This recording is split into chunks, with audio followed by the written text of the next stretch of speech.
Good morning, sir. I am Carl Jun M. Tengedan po, and here's my resume. Good morning.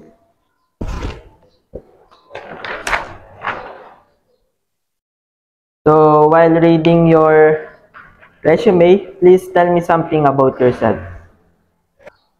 First of all, I would like to thank you for the opportunity to be interviewed for this position in this company.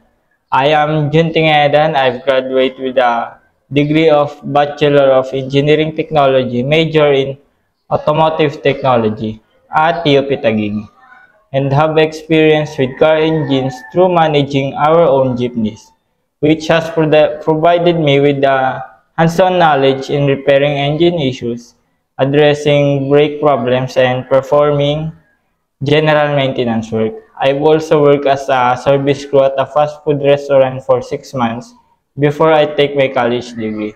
And while I was studying, I also take some part-time job as a delivery rider of a food delivery company and the supplier of photo booth in party events. These jobs have helped me develop and enhance various skills, shaping me into the person I am today. Next, why did you choose this job? So why did I choose this job? I've been fascinated by cars since I was young. The combination of mechanics, technology, and design always intrigued me. Over time, this interest grew into a desire to work in the automotive industry, where I can turn my passion into a career. The automotive industry is constantly evolving with advancements like electric vehicles and smart technology. I wanted to be a part of an industry where I can continually learn, adapt, and contribute to innovative solutions. And why should we hire you? You should hire me if you want someone who's highly dedicated, hardworking, and passionate about the automotive industry. I take pride in my work and always strive to exceed customer expectations by providing reliable and efficient service. I am eager to learn and grow within this company.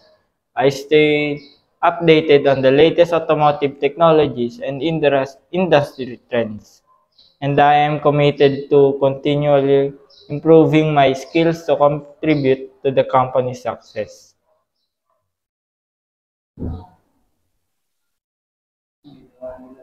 How do you ensure quality safety in your work? So, quality and safety are my top priorities. I follow all manufacturer guidelines and safety protocols meticulously. I double check my work, use quality parts, and ensure all repairs meet or exceed industry standards. Before returning the vehicle to the customer, I perform a comprehensive test to ensure everything operates safely and correctly. If you in the situation where you handle a difficult customer who is upset about their vehicle's repair, how will you manage this situation? I will listen carefully to the customer's concerns, empathize with their frustrations, and ensure that I'll do my best to resolve the issue. Clear communication is key. So I'd explain the problem in simple terms, outline the repair process, and keep them updated throughout. My goal is to build trust and ensure the customer feels heard and valued. So that will be all for your initial interview. Please wait for your final interview. You can go now.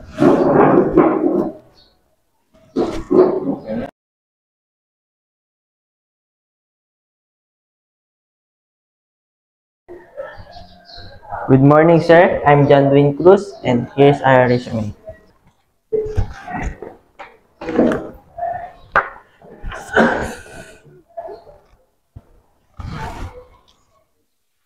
So you are applying for a service crew. So where did you know we are hiring?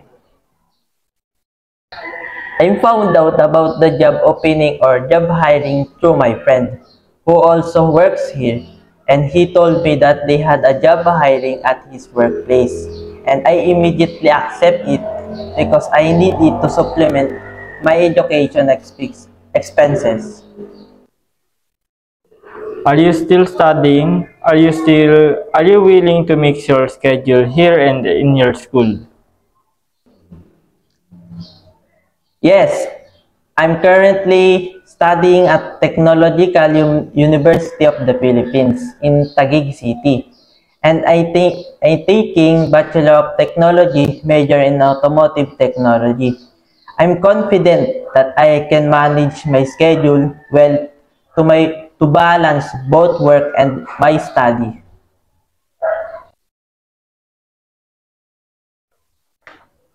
Do you have any diseases? No, I am good health and very capable of performing the tasks required for the job.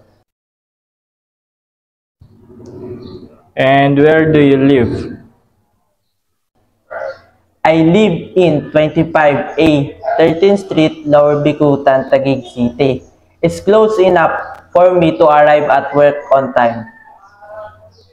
So, to avoid being late, let me ask, how many rides do you take before getting here to the store? It usually takes 1 to 2 rides to get here, and I always plan my commute to ensure my punctual. There are stations where you can be in like dining, grill, stockman, or fryman. So, if you had to choose, which station do you think you would suit you the best? If I had to choose, I believe the Fryman station would suit me best. I'm confident in my ability to manage cooking times, maintain food quality, and ensure everything is prepared safely and efficiently. I'm also comfortable working under my pressure and can handle multiple orders while keeping the station clean and organized. Do you have experience in cooking? Yes, I have some experience in cooking. I've helped prepare meals and at home and have learned basic cooking skill like food preparation, proper handling of ingredients, and following recipes. I'm also eager to learn more and improve my cooking skill if given the opportunity. And last questions, why Jollibee? I admire Jollibee for its strong values, positive work environment, and commitment to excellent customer service. I believe working here will allow me to develop valuable skills while being part of a company that brings joy to people. And I know myself that this job in Jollibee will help me to support my studies expenses.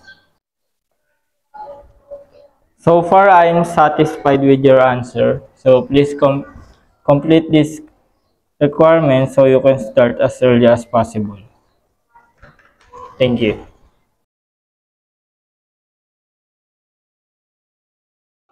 Thank you, sir.